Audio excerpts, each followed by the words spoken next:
efforts to keep America sick. And that's, you know, the Republican Party's motto, really, and their mantra should be keep America sick. And although Fox News doesn't want to, Fox so-called news, doesn't want to keep their employees sick, the programming on the air seems to be devoted to keeping America sick. Sean was telling me just another right-wing host just, 3 days ago?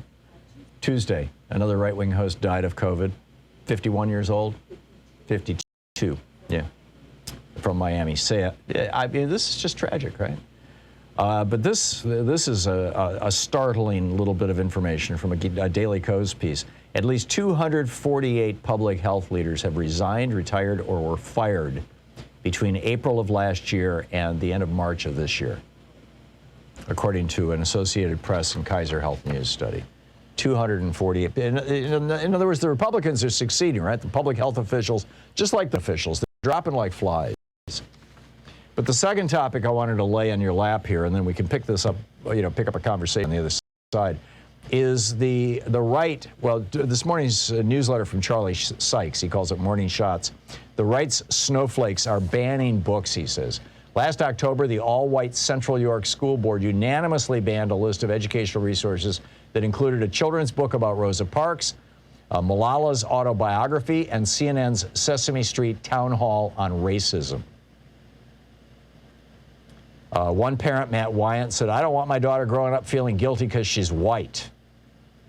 And he said this at the school board meeting. They panicked and they froze all these books down. In Tennessee, Republican governor there has signed a law that says that schools cannot teach lessons that make students, quote, feel discomfort, guilt, or anguish because of their race or sex. A woman named Robin Sheehan in Tennessee, in the affluent Franklin district of Tennessee, has formed this group called Moms for Liberty.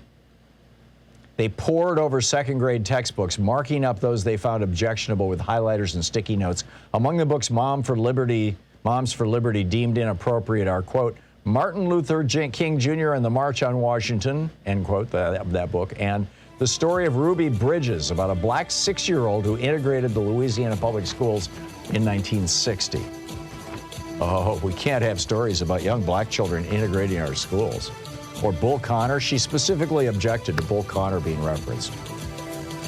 We can't teach the actual racial history of America. It might make our white children feel embarrassed or ashamed.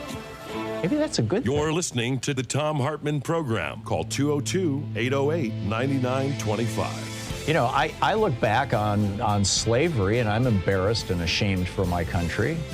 I'm not wounded by that. Isn't that part of growing up?